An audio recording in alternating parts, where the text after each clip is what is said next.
All right, authentic answers. The Euros 2024 is here. England, bookies' favourites. I think when you look at England individually, all of the players or most of the players have had good seasons at their clubs.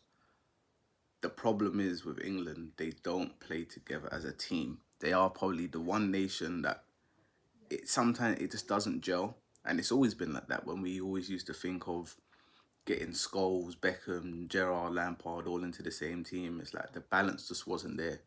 And hopefully it's not the case this tournament. I think Gareth has to be more ruthless, and obviously he has to kind of see who he can rely on, but he needs to get the balance better. Let's start with in goal. Ramsdale, Iceland game wasn't great. I do think he should have saved that. Did see it late, but I think a more active Ramsdale probably just saved that, but he's not playing at his club. Probably is going to make his transfer valuation go down a touch because it wasn't a great performance, put it that way. He didn't do himself any favours. So Pickford definitely will be England's number one. Right back, Carl Walker. I thought he had a bit of an off game, to be honest. I think he seemed a bit sluggish. Didn't really seem his usual Carl Walker self. And I think for someone that is established the way that he is, how many times he's played for England, the club that he plays for, he needs to be the leader or one of the leaders in that England team. And I don't really felt like he showed that, especially in the Iceland game. I do think even he was at fault for the goal as well. He didn't track back quick enough. John Stones, I'm very reserved on John Stones. Again, he should be regarded as one of the experienced players playing at a team that he knows how to win. But I just don't think he's good enough to be England's main defender. Of course, he's all England have right now is a defender that's played a lot of times for England, but I don't think that he's got it in him to really be that guy for England. Obviously, injuries does play a part. He does get injured a lot, but the verdict's still out on him. The Crystal Palace defender, I mean, he did all right, but I just don't know if he carries that. I don't know. It'd be interesting because I don't know who else you would really partner him up with. John Stones, do you know what I'm saying? Trippier left back. I don't think it worked. I think there was too many times where he slowed the play down. If you had a natural left footer on the left back, I think there would have been more crosses going in. We do definitely need Luke Shaw to come back quicker. I am surprised that Southgate didn't take Chingwell though. I'm sure he's not injured, but I thought he would at least taken a chance on him because it's needed to have you. Like I think they said Luke Shaw's the only left-footed defender in the whole thing. So yeah, it's a bit of a mad one. Joe Gomez, I don't think it's just not that. I think Gareth got that one wrong. In the midfield, I've thought for a while Rice is probably England's most important player because you need someone to actually protect the back four, protect the midfield but England completely open. I'm not gonna lie, it felt like watching Man United, how open it is to get through them and the way they couldn't break down teams. It was just like it felt like watching my own team. But yeah, Rice, I think he's another one. He needs to make that role his own because there's no one else to challenge him for that CDM. Do you get what I'm saying? Kobe Mainu, I think the game in the whole, it kind of swallowed him. Like, I don't think he was very effective. If I had to choose, I would probably say Trent to play there, because I feel for me Trent's got a better passing range. You can see a pass, and it stops Harry Kane from coming deep. I'll get into that after. But yeah, I don't think Kobe Mainu really made a statement to say he needs to start in that midfield. And who else have we got? Phil Foden, the star boy, the PFA Player of the Year.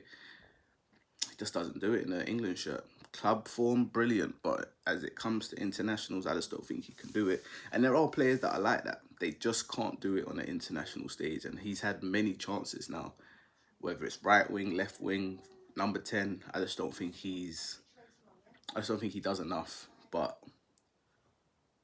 people saying they need to build a team around him. I personally think Jude will play that role, but but again, you need someone else to play in midfield. So I don't know. It'll be very interesting. Cole Palmer again got on the ball a lot, but end product, I just feel like he plays too narrow. I don't think he wants to be on the right wing. Not saying he doesn't want to be, but he likes to drift in and be on the number 10. And him and Foden were very much congested in that one area. And it's like, if you're going to be right wing, you need to stay on the right wing and stretch out the whole pitch, which didn't work. And it was at Wembley as well. Like, you need to remember that England was at home. And to be losing to Iceland is just not good enough. Gordon had a good game. Again, end product wasn't there. He had a nice little chance. As soon as I saw that, I was thinking, if that's Rashford scoring. But shoulda, woulda, couldas, all of that stuff. But these are the chances that he feel like he has to take to really cement himself in the England team. Again, I think Gareth might have to look back at that and think, he didn't take Grealish, he didn't take Rashford. I think definitely one of them two should have gone. I would have obviously biased a bit more towards Rashford, but I was surprised at that. Harry Kane, this is the problem with Harry Kane. Too many times in an England shirt, he likes to play deep.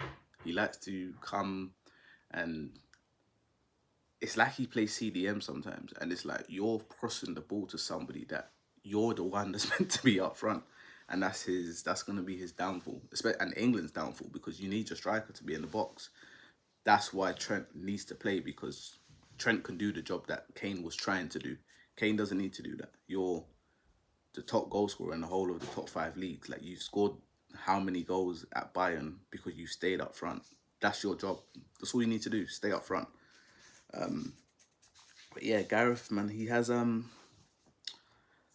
got a few questions to answer to. Like, defense-wise, I don't think it's strong enough. Midfield-wise, I don't think the balance is there. And attacking-wise, maybe he's a bit too spoiled. And seeing Gareth the way he is for England, I can understand why he probably is linked with the Man United job, because England and Man United are very similar. There's a lot of potential. There's a lot of individual players that can do it, but it's just whether they can do it as a team. And that's really what a manager's job is, to get the best out of these individuals and put them together. Granted, they haven't all played together, some of them first time, but I still feel like if you're a baller, you know, like I remember when I was watching Andy Cole's interview and he said him and Dwight York, they never spoke, but they just knew where each other was going to be, and that's how it needs to be sometimes.